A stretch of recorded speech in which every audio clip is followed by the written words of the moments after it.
Tout le monde sait qu'au lendemain des indépendances, les citoyens respectaient encore les recommandations et les règles de l'hygiène publique. Pourquoi maintenant, 60 ans après, nous promouvons nous-mêmes l'anarchie dans nos habitations?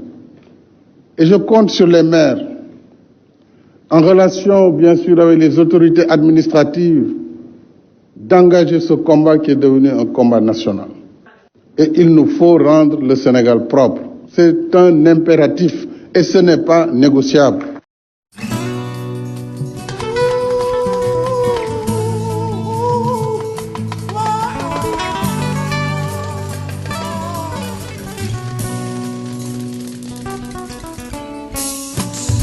Je suis Mohamed Lamine Ndiaye, le directeur de la compagnie Sustainable Business for All, et nous travaillons dans le domaine du développement durable.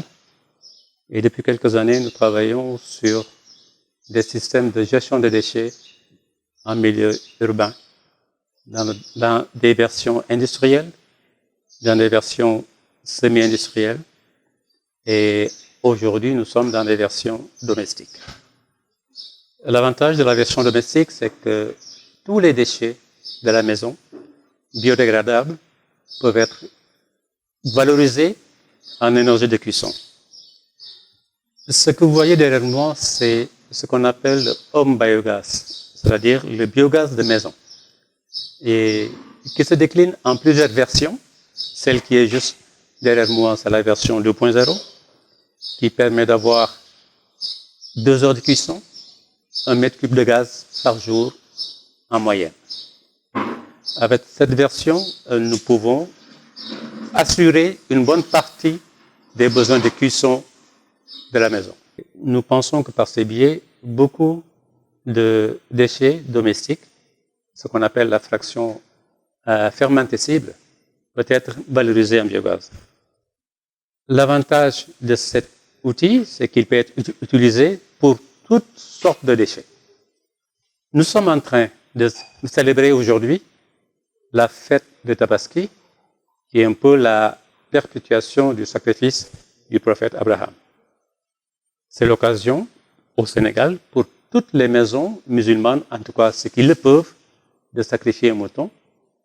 Et d'après ce qu'on a entendu il n'y a pas longtemps, c'est plus de 800 000 moutons qui sont sacrifiés partout au Sénégal. Et quand on sait qu'en moyenne, nous avons 20 kilos de déchets biodégradables, en tout cas tout ce qui est contenu de panse et sang, ça fait une masse énorme de déchets biodégradables qui sont souvent jetés dehors, soit dans des trous qu'on creuse devant nos maisons, ou tout simplement jetés dans les canalisations, et ce qui pose beaucoup de nuisances au système de collecte des eaux usées, puisque, disons, on n'a pas un système classique qui nous permet d'absorber tous ces volumes de déchets que nous produisons quotidiennement, en tout cas le jour de la Tabaski. Et nous pensons que cet outil que nous avons utilisé aujourd'hui, on a profité de cette fête pour collecter le sang du mouton que nous avons nous-mêmes sacrifié. Nous avons profité également pour collecter les contenus de panse. Et au lieu de creuser un trou et de les y déposer comme on fait traditionnellement dans la plupart de nos maisons, ou de les jeter dans nos canalisations, nous les avons mis dans notre digesteur. On les a introduits, après les avoir mélangés avec de l'eau, dans la partie input du digesteur.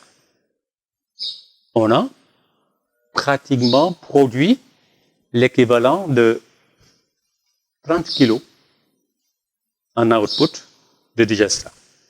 Et ça va permettre les 40 kilos qu'on a mis aujourd'hui dans notre digesteur de produire le mètre cube de gaz qu'on va consommer à partir de demain. Déjà, vous avez vu que le digesteur était pratiquement plein pour la journée d'aujourd'hui. Le réchaud que nous avons utilisé nous permet de faire la plupart des activités de cuisson, et aussi rapidement que si c'était du gaz butane. Le digesteur qui en est sorti, qui est la partie outlet, mais ça permet de fertiliser la plupart des plantes que nous avons chez nous. Vous avez vu nos plantes d'agrément intérieures. Vous avez également tout ce qui est plantes de production, genre maraîchage, genre arboriculture. Et le bénéfice, il est énorme à tout point de vue. Il est aussi bien environnemental qu'économique parce que c'est des moindres dépenses en termes de consommation de gaz butane que nous épargnons. Et cette épargne constitue en plus, parce que je vous avoue, moi, ça fait, je ne sais pas depuis combien de temps, on ne m'a pas demandé de gaz, le prix du gaz de la maison en tout cas. Donc nous produisons nous-mêmes notre propre gaz de cuisson. Et si nous mettons tout ça dans un contexte beaucoup plus large, nous sommes dans une phase de zéro déchet. Le président de la République a lancé, il y a 2 jours, le démarrage de l'ensemble des activités du pays dans les zéro déchets.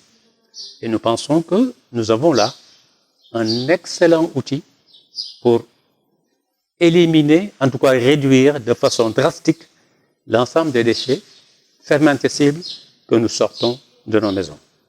Voilà en gros un grand avantage que nous pouvons tirer de cet outil, qui est somme toute facile d'utilisation, il n'y a pas de construction, on ne creuse pas, on fait que de l'assemblage. C'est vraiment du plug and play. C'est-à-dire, non seulement dans sa phase construction ou montage, c'est d'un abord très facile, mais également nous sommes en mesure de produire un service, d'offrir donc un service de montage, d'offrir un service d'activation derrière et d'offrir également un service de suivi et évaluation sur l'ensemble de cette technologie-là. Elle est disponible, la technologie, elle est d'origine israélienne, je crois qu'il ne faut pas le cacher. Nous l'avons importée et nous sommes en mesure d'approvisionner le marché autant que faire se peut. Il faut juste rappeler que la sécurité est assurée. Ce produit, il est normé ISO 9001, il est normé ISO 14001 et il a l'agrément de l'Union européenne. Ça veut dire qu'il respecte toutes les normes standards d'environnement, de sécurité et de qualité. Voilà en gros l'outil que nous vous présentons, qui peut être utilisé dans un milieu urbain. Il se décline sous plusieurs versions. Nous avons là la version Ombaegas 2.0 qui permet 2 heures de cuisson par jour. Il y a également la version 7.0 qui permet d'avoir 7 heures de cuisson par jour. En gros, c'est ça que nous tenions à partager avec vous et vous dire que le zéro déchet, et voilà, l'outil idéal pour y arriver.